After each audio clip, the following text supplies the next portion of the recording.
تو اس کے لیے اس کے پیچھے کیا جذبہ، کیا عمل کارگر ہونا چاہیے کہ اس کی ایمان کی تکمیل تب تک مکمل نہیں ہو سکتی جب تک وہ اپنے رب سے محبت نہ کرے۔ کوئی بھی کیا جانے والا عمل جو ہے، انسان کا عمل، محبت اس میں کار فرما نہ ہو تو وہ عمل بے توفیق اور بیکار تصور ہوگا۔ عام کہاوت ہے کہ محبت کرنے والا جس سے محبت کرتا ہے اس کا فرما بردار ہوتا ہے۔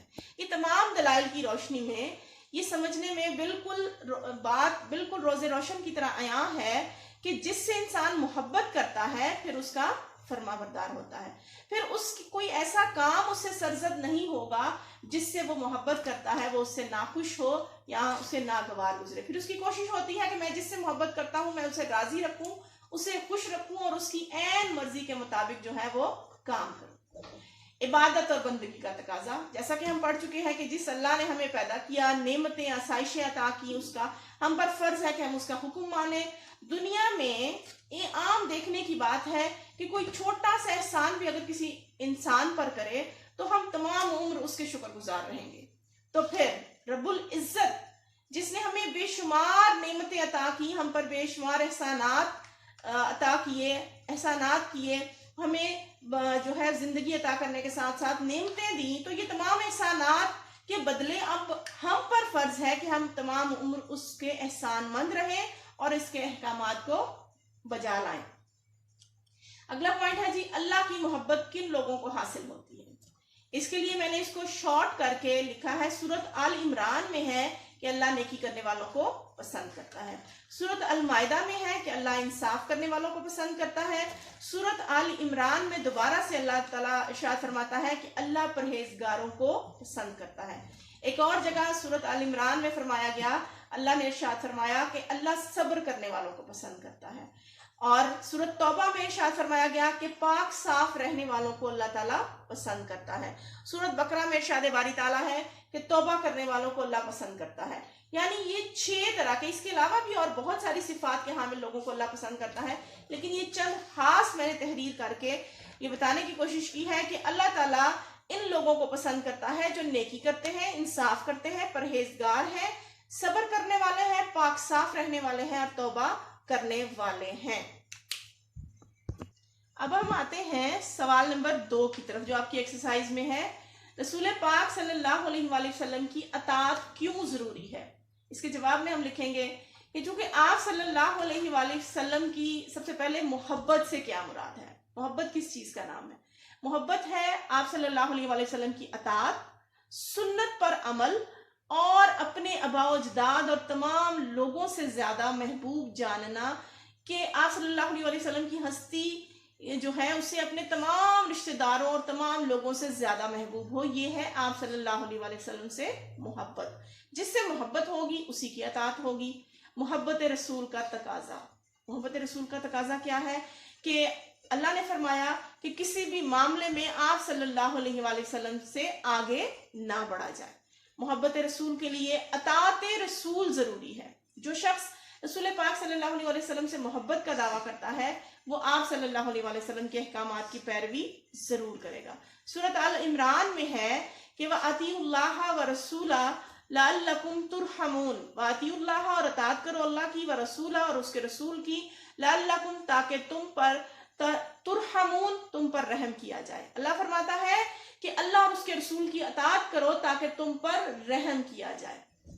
سورۃ محمد میں ارشاد باری تعالیٰ ہے اطیعوا اللہ و اطیعوا الرسول، کہ اللہ کی اطاعت کرو اور اس کے رسول کی اطاعت کرو، ولا تبطلوا اعمالکم اور اپنے اعمال کو ضائع نہ کرو۔ یعنی اگر تم اللہ اور اس کے رسول کی اطاعت کا دعویٰ تو کرتے ہو، محبت کا دعویٰ تو کرتے ہو، لیکن اس کے احکامات کو نہیں مانتے، احکامات کی پیروی نہیں کرتے، تو تمہارے اعمال کے ضائع ہونے کا خطرہ ہے۔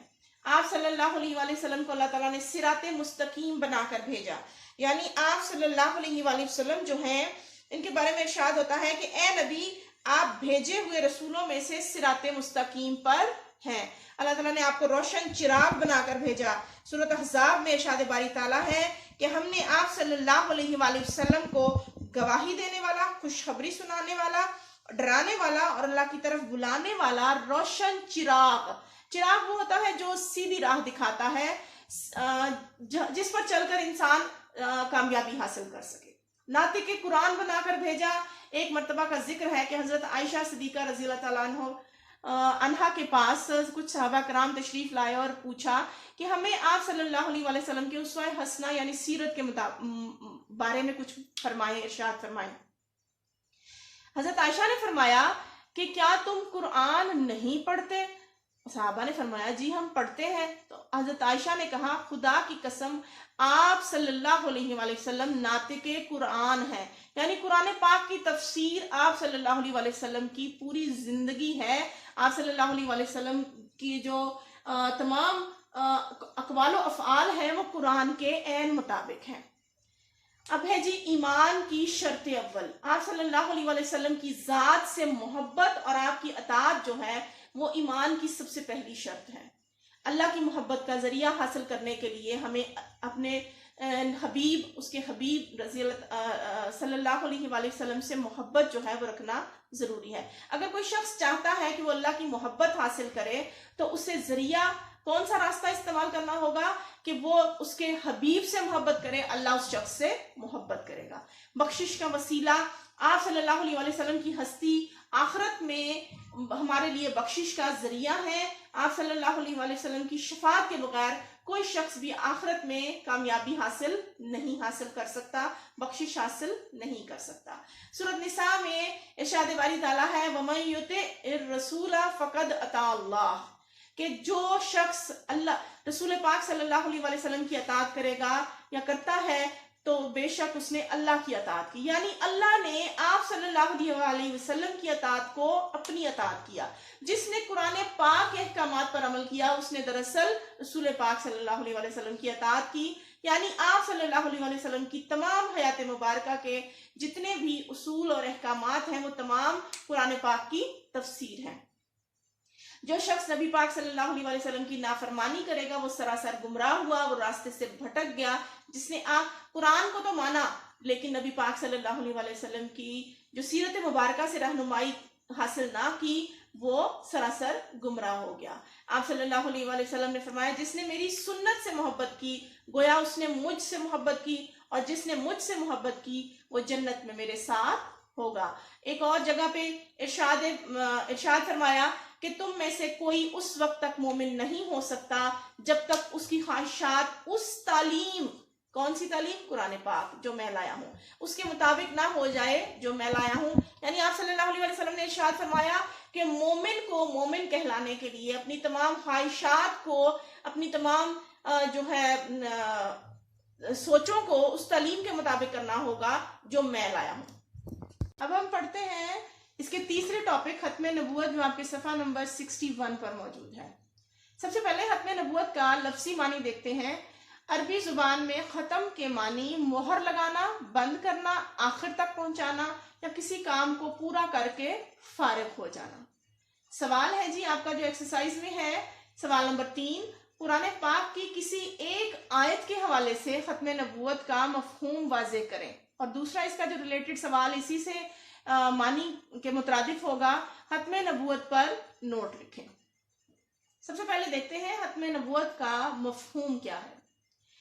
اللہ تعالیٰ نے حضرت آدم سے نبوت کے سلسلے کو شروع کیا اور بہت سے انبیاء کرام ہر دور میں مختلف علاقوں میں مختلف لوگوں کی طرف اپنے انبیاء کرام مبعوث فرمائے. ان پر علیحدہ علیحدہ کتابیں آئیں، شریعتیں نازل ہوئیں. یہ سلسلہ آپ صلی اللہ علیہ وآلہ وسلم پر ختم ہو گیا. قرآن پاک ابدی صحیفہ ہدایت کی صورت میں ہمیں ملا. ابدی صحیفہ ہدایت سے مراد ہے قیامت تک کے لوگوں کے لیے ہدایت کا ذریعہ. آپ صلی اللہ علیہ وآلہ وسلم کی شریعت کامل شریعت ہے اور آپ صلی اللہ علیہ وآلہ وسلم آخری نبی اور رسول ہیں. دین کی تکمیل کے ساتھ ساتھ باقی شریعتوں کو منسوخ کر کے اللہ تعالیٰ نے تا ابد رہنمائی کے لیے رسول پاک صلی اللہ علیہ وآلہ وسلم کی شریعت کو نافذ کیا. قرآن کی روشنی میں ختم نبوت کو دیکھتے ہیں. سورۃ احزاب میں اللہ تعالیٰ نے ارشاد فرمایا ما کان محمد ابا احد من رجالکم ولکن رسول اللہ وخاتم النبیین. ترجمہ ہے محمد صلی اللہ علیہ وآلہ وسلم تم میں سے کسی مرد کے باپ نہیں، آپ صلی اللہ علیہ وآلہ وسلم اللہ کے رسول اور انبیاء کے خاتم ہیں. اب ان 4 پوائنٹ کی روشنی میں ہم دیکھتے ہیں کہ ختم نبوت کس طرح سے بیان کیا گیا ہے۔ علاقائی اور بین الاقوامی تصور۔ رسول پاک صلی اللہ علیہ وسلم سے پہلے جو انبیاء کرام مبعوث کیے گئے، ان سب کا پیغام جو ہے وہ کسی خاص علاقے، رنگ، نسل یا علاقے کے لوگوں کے لیے تھا، یا صرف ان کی رہنمائی جو ہے وہ اسی دور کے لوگ حاصل کر سکتے تھے ان کی شریعت سے، جبکہ رسول پاک صلی اللہ علیہ وسلم کا جو شریعت ہے اس کا نفاذ اللہ تعالیٰ نے تا قیامت یعنی تا ابد کر دیا۔ اب پوری دنیا میں رہنے والے لوگ جو قیامت تک آئیں گے، ان سب کے لیے رہنمائی کا ایک ہی ذریعہ ہے، اور وہ ہے قرآن پاک۔ سورۃ اعراف میں اللہ تعالیٰ نے ارشاد فرمایا، قُلْ یَا أَيُّهَا النَّاسُ، فرما دیجئے، یعنی اے نبی پاک صلی اللہ علیہ وسلم، کل آپ فرما دیجئے، یا ایھا الناس، لوگوں کو، کہ اے لوگو، انی رسول علیکم جمیعا، کہ بے شک میں تم سب کی طرف، اے لوگو، قیامت تک آنے والے لوگوں کے لیے میری شریعت جو ہے وہ نافذ ہے، اور میں تم سب کے لیے رسول بنا کر بھیجا گیا ہوں۔ دوسرا پوائنٹ ہے جامع شریعت اور ختم نبوت۔ جب اللہ نے خود فرما دیا کہ آپ صلی اللہ علیہ وآلہ وسلم کی شریعت ایک جامع صورت رکھتی ہے، اور آپ ہماری زندگی کے تمام احکامات جو ہیں وہ اس میں تمام مسائل کا حل قیامت تک کے لیے موجود ہے، تو آپ صلی اللہ علیہ وآلہ وسلم کی ختم نبوت ہونے کا یہ بھی ایک ثبوت ہے۔ وَمَن يَبْتَغِي غَيْرَ الْإِسْلَامِ، اور جو کوئی چاہت کرے گا، پیروی کرے گا غیر الاسلامی دینن، دین اسلام کے سوا کسی اور دین کی پیروی کرے گا یا چاہت کرے گا، فلن، تو ہرگز نہ، یقبلا منہ، تو اس سے ہرگز وہ قبول نہیں کیا جائے گا۔ سورۃ آل عمران میں اللہ تعالیٰ نے قرآن پاک میں یہ ایک اور ثبوت، ایک اور دلیل ہے ختم نبوت کی۔ محفوظ شریعت اور ختم نبوت، یعنی اللہ تعالیٰ نے دین محمدی، شریعت محمدی کو محفوظ قرار دیا۔ کیسے؟ سورۃ الحجر میں اللہ تعالیٰ نے ارشاد فرمایا، اِنَّا نَحْنُ نَزَّلْنَا الذِّكْرَ اِنَّا لَهُ لَحَافِظُونَ، کہ بے شک ہم نے یہ ذکر یعنی یہ قرآن پاک نازل کیا اور ہم ہی اس کے محافظ ہیں۔ اللہ تعالیٰ نے قرآن پاک کی حفاظت کا ذمہ خود لیا، جبکہ اس سے پہلے جتنے بھی انبیاء کرام پر جو کتابیں اور صحف نازل کیے وہ تمام اپنی اصلی حالت میں موجود نہیں ہیں آج، اور قرآن پاک کی حفاظت کا وعدہ چونکہ اللہ تعالیٰ نے خود کیا ہے، اور یہ قیامت تک محفوظ رہے گا کیونکہ اس کی حفاظت کا ذمہ اللہ تعالیٰ نے خود لیا ہے۔ تکمیل دین اور ختم نبوت، یعنی دین مکمل ہو گیا، ایک مکمل شریعت، مکمل دین، یعنی اس کے بعد اب کسی اور دین کی ضرورت نہیں رہی۔ یہ بھی ختم نبوت کی ایک جو ہے واضح دلیل ہے۔ قرآن پاک کی سورۃ المائدہ میں ارشاد باری تعالیٰ ہے، الَّیَوْمَ أَکْمَلْتُ لَکُمْ دِینُکُمْ، آج میں نے، حجۃ الوداع کے موقع پر اللہ تعالیٰ نے یہ آیت مبارکہ نازل فرمائی، اور اس آیت کا مطلب ہے کہ آج میں نے تم پر تمہارا دین مکمل کر دیا۔ وَأَتْمَمْتُ عَلَيْكُمْ نِعْمَتِي، نعمتی سے مراد یہاں رسالت ہے، رسول پاک صلی اللہ علیہ وآلہ وسلم یعنی قرآن، اور میں نے تم پر یہ دین، یہ نعمت یہ مکمل کر دی۔ وَرَدِيتُ لَكُمُ الْإِسْلَامَ دِينًا، اور تمہارے لیے پسند کیا ہے دین اسلام کو، یعنی اللہ تعالیٰ نے اس دین کو مکمل پرفیکشن کے ساتھ پسند کر کے رسول پاک صلی اللہ علیہ وآلہ وسلم پر اتارا، اور قیامت تک کے لوگوں کے لیے رہنمائی کا ذریعہ بنا دیا۔ اب آئیے دیکھتے ہیں احادیث کی روشنی میں ختم نبوت۔ رسول پاک صلی اللہ علیہ وآلہ وسلم نے فرما دیا کہ لا نبی بعدی ولا امت بعدکم، لا نبی، میرے بعد کوئی نبی نہیں، ولا امتا، اور نہ ہی کوئی امت ہے، بعدکم، تمہارے بعد۔ ایک موقع پر آپ صلی اللہ علیہ وآلہ وسلم نے اپنی جو ہے ہاتھ کی پہلی 2 انگلیوں کی طرف اشارہ کر کے جوڑ کر فرمایا کہ میرے بعد قیامت اس طرح ہے، میں اور قیامت اس طرح ہے جس طرح یہ ہاتھ کی پہلی 2 انگلیاں ہیں، جس طرح ان کے درمیان میں کوئی فاصلہ نہیں، اسی طرح میرے اور قیامت کے درمیان فاصلہ نہیں ہے۔ ایک موقع پر ارشاد فرمایا کہ میرے بعد کوئی نبی نہیں، اگر کوئی نبی ہوتا تو وہ عمر ہوتا، کیونکہ اس میں وہ تمام صفات موجود ہیں۔ اس کے علاوہ جو شخص ختم نبوت پر، اس لیے ہم سب کا اس پر ایمان ہے کہ جو شخص ختم نبوت پر ایمان نہیں رکھتا وہ دائرہ اسلام سے خارج ہے۔ 1973 کے آئین میں بھی یہ بات واضح طور پر بتا دی گئی کہ جو شخص قرآن پاک پر اور آپ صلی اللہ علیہ وآلہ وسلم کی رسالت پر، یعنی آپ کے نبی اور آخری رسول ہونے پر یقین نہیں رکھتا، اور جو اس چیز پر پختہ یقین نہیں رکھتا کہ آپ صلی اللہ علیہ وآلہ وسلم کے بعد قیامت تک کوئی نبی نہیں آئے گا، وہ دائرہ اسلام سے خارج ہے۔